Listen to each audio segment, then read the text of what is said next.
ҳамоно ки дар нашрҳои пешин аз ба ҳам омадани ду ситораи ҷаҳони ҷудо Теди Ринер ва Тимур Раҳимов пешгӯӣ карда будем, ҳардуро рӯи тата медидем ки бо ҳам як рақобати ҷолиберо нишон доданд.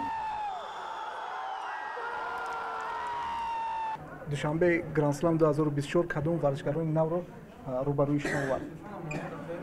дар даври аввал ман озод будам, дар даври дуюм бо яке аз ҳарифони ҷавони худ ки аз давлати Испания буд, ӯ Гурҷи Табор аст, бо ӯ хӯозмоӣ кардем, мағлуб намудам ӯро ва дар даври квартерфинал бо ҳарифи аз давлати Туркия буд ки бори аввал буд, бо ӯ хӯозмоӣ кардам ва хушбахтона тавонистам ӯро мағлуб кунам. Натиҷа имрӯз нуқра шуд ва бояд ҳадафу асосии мо ин дар бозиҳои олимпӣ баланд бардоштани парчам аст ва ҳаракат мекунам ки ҳамон мухлисони варзиши тоҷикро дар бозиҳои олимпӣ шод кунам. Тимур беҳтарин варзишгар аст. Агар савол чунин бошад ки дар ин мусобиқот бо кӣ баромад намудан бароятон мушкил буд, пас дар посухи ман исми Темур аст. омадан ба Тоҷикистон дубора майл ба он мебанде ки аз нав ҷавон шуда роҳи варзиши ҷудоро пеш барӣ, чаро ки инҷо хурду бузург ҳама мухлиси гӯштини ҷудо ҳастанд. хурсандии Теди Ринер ҳадду канор надошт ва дар ҷанбаст бо як сухани зебо чунин ибрози ақида кард.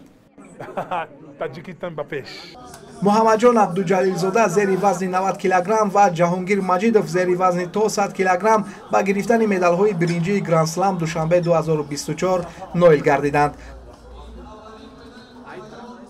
аввалин иштироки ман дар вазни 90 килограмм мебошад ва миннатдории худро аввалан ба муҳтарам пешвои миллат, баъдан ба раис шаҳр ва инчунин ба муҳтарам раис Федератсияи ҷудои ҷумҳурии Тоҷикистон муҳтарам Исмоил Мамадзоир мерасонам, чунки маҳз бо дастгириҳои он кас метавонистем ки дар чин мусобиқаҳои сатҳи баланд иштирок карда сазовари медалҳо гардем.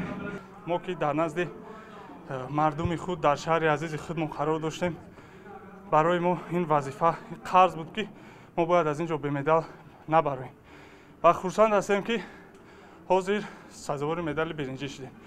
миннатдории худро ба роҳбарияти федератсия, ба пешвои муаззами миллат, ба раиси шаҳри Душанбе мерасонем ва баъд ба тамоми мураббиёни дастаи мунтахаб ки саҳару бегоҳ бо мо кор мекунанд ва имрӯз меҳнати мо аҷрашро нишон дод.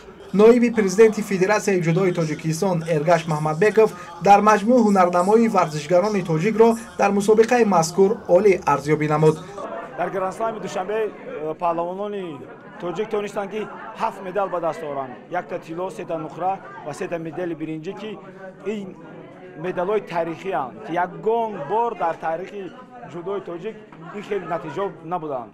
мо дидем ки дар 3 рӯзе ки гранд-слам Душанбе гузашт, як иди зудо дар тамоми ҷумҳурии мо буд. пеш гранд-слам Токио буд, беҳтарин гранд-слам Париж. ҳозир мегӯянд ки мобайни гранд-слами Токио намедонем, но мо медонем ки гранд-слам Душанбе аз ҳама беҳтарин шуд. барои ин мо як ифтихор мекунем ки мардуми тоҷик асосан дар хуншон гӯштингирӣ аст, паҳлавонӣ аст.